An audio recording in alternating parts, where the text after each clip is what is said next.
Question 4. How did you use media technologies in the construction and research, planning and evaluation stages? Media technologies and software played an essential part in the production of the overall media product. In regards to the hardware utilized throughout the project, we used late 2013 iMacs with the OS X Yosemite operating system and my early 2015 Retina MacBook Pro to professionally produce different elements of the project. Apple are well renowned in the creative industries for providing software that works seamlessly with their hardware to deliver a professional, high quality experience. In regards to the software used to create the ancillary and main products, we use the Adobe Suite CS5 and CC, who state with the world's best creative apps and easy ways to get started, you can make anything you want wherever you're inspired. Adobe have been big players in the industry, with most designers using the software to produce posters, magazine pages, movies, and more. Another piece of hardware which was of particular importance was the cameras we used to take pictures and videos for the poster magazine and the final soap opera trailer. We used Nikon DSLRs D3300 and D3100 to take high quality images and videos that were of similar quality to professionally produced projects. For taking video, however, it was challenging in some respects as DSLRs are not capable of taking video for more than 10 minutes at a time, as the sensor is susceptible to overheating, which means it may have been more efficient to use a higher standard video camera. Additionally, in order to use a high quality hardware effectively, we needed equipment to keep the camera steady when filming and make more interesting shots.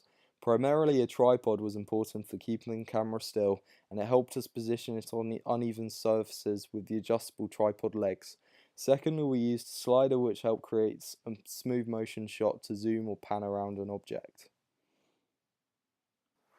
When researching for the different planning and research tasks, the eMedia platform played a big part in helping to find relevant information in different soap operas and marketing materials. YouTube, for instance, allowed us to preview previous trailers for soap operas so we can plan ours accordingly, attempting to exploit Abercrombie 1995, the mise-en-scene, the narrative, the lighting, the characters, and the setting. YouTube, as well as WordPress, were additionally helpful in uploading work to be marked by the examiner due to cross-media convergence. We were able to use the YouTube WordPress code to easily embed the video on our WordPress blog page. We could also look into the demographics of the average soap opera viewer to decide how we should market our soap opera to appeal to a wide audience. I could record the information I found in Microsoft PowerPoint, a presentation software which I could then easily upload to my blog page via SlideShare. We could then use Microsoft Word, a word processing software, and Microsoft Excel, a spreadsheet software, to produce all of the other planning and research tasks. WordPress was useful in the sense it allowed us to track the progress of the project via blog posts, and it supported a wide variety of file types. When communicating with relevant stakeholders in the project, such as the Council for Music Permission, the record label for music permission, we used email, as this is one of the most commonly used forms of communication in the workplace, and it allows us to send attachments over the internet. For the magazine and poster tasks, I used the photo manipulation software Pixelmator and Photoshop, which provided me with a variety of tools to help me complete the projects. The quick selection tool was efficient in helping me select the outline of different subjects and images, and paired with the quick mask mode, I was able to remove the background from the image accurately so it blends in with other images. I further used the quick selection tool with the quick mask mode, which allowed you to add and remove fine selections to ensure the utmost quality when cropping out images. For smaller tasks, I may use the Magic Wand tool or Lasso tool. However, the quick selection tool with the quick mask mode that allows you to take more precise selections was definitely the most efficient.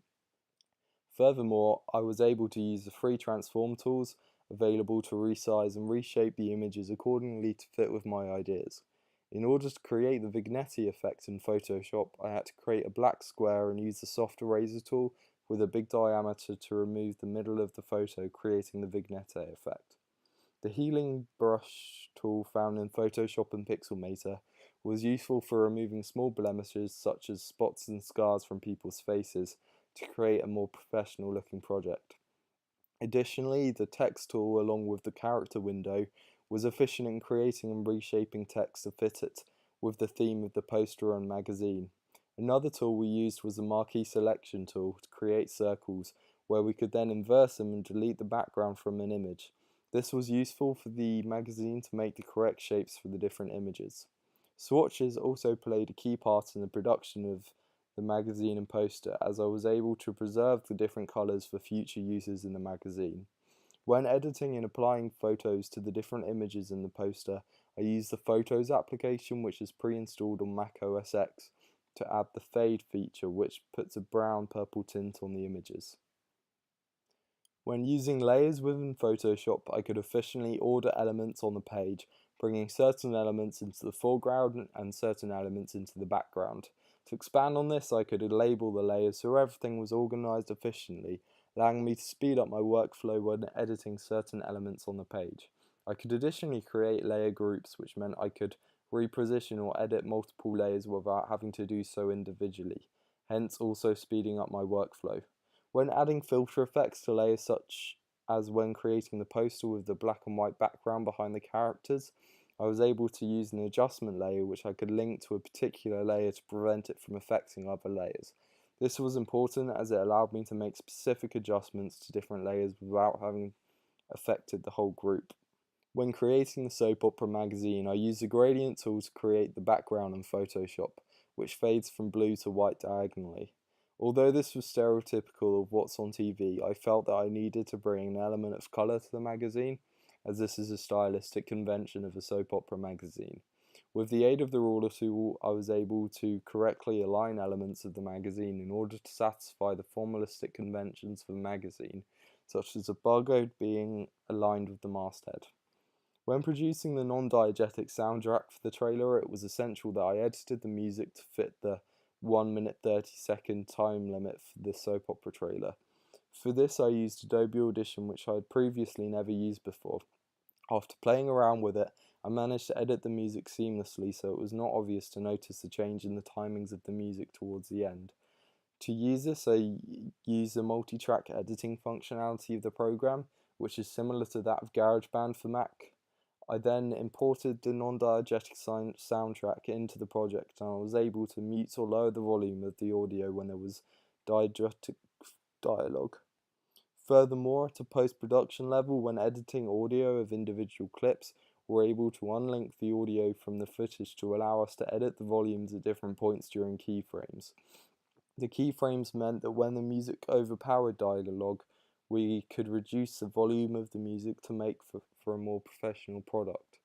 As well as this, frame-by-frame editing with the help of the Ripple Edit tool was essential in helping us accurately edit our clips to ensure smooth continuity. In regards to the editing of the soap opera trailer, the Belay tool was important when editing the clips in the trailer, as you could cut two parts of the clip and delete the area between them to seamlessly edit the clips together.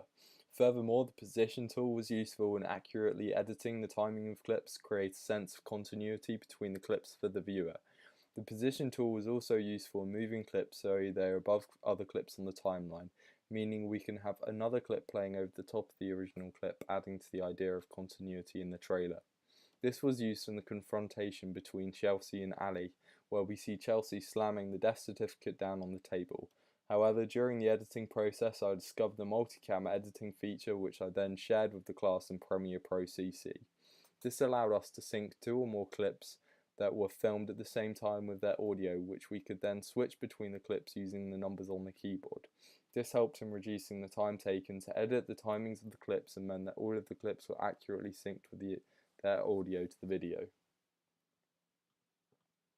The crop tool was useful in the trailer production as it allowed us to reposition the framing so we could change some of the angles in post-production. The crop tool was used in some of the scenes where Chelsea was drinking as a wine to create a more powerful mode of address for the audience. As well as the crop tool, the transform tool was useful within the trailer as it allowed us to position elements within other clips. This is most prominent with the point of call information, where we added keyframes to the Rising Sun logo to gradually increase the scale of the text, creating a grow effect. The transform tool was additionally used when creating the fire sequence at the end, where we needed to resize each of the individual fires to fit the frame accordingly, creating the illusion of the pub being on fire. In regards to additional sound in the trailer, we use Foley sounds from Final Cut Pro 10 to create some more realistic sounding effects. This was most noticeable when Ali strikes a match and when the knife is pressed against Grant's neck in the alleyway scene.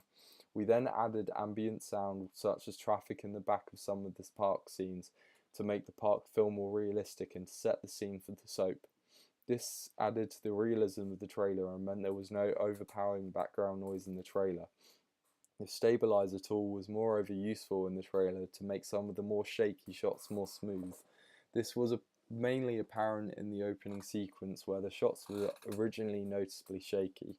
However, there were some shots later on in the trailer that were shaky for a reason, such as a scene where Jodie is chased in the alleyway and the scene where Chelsea falls off her chair.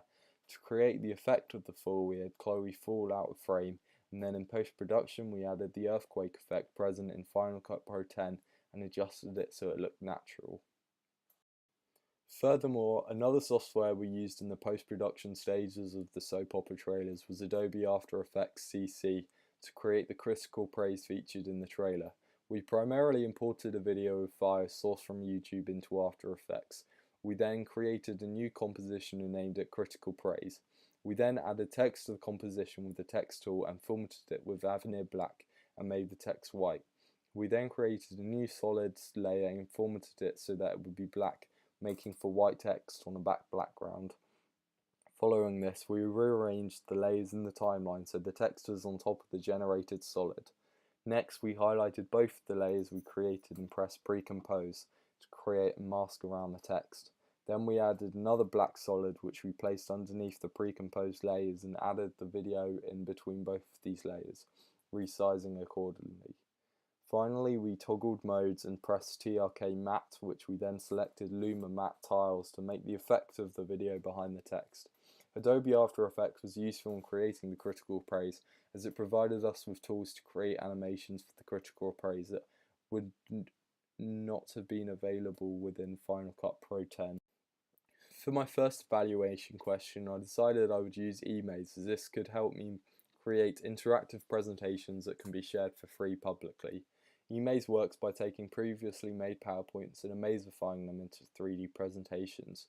Furthermore, for question 2 I use Prezi, another presentation software that allows the user to navigate through slides as if they were all contained in one large slide.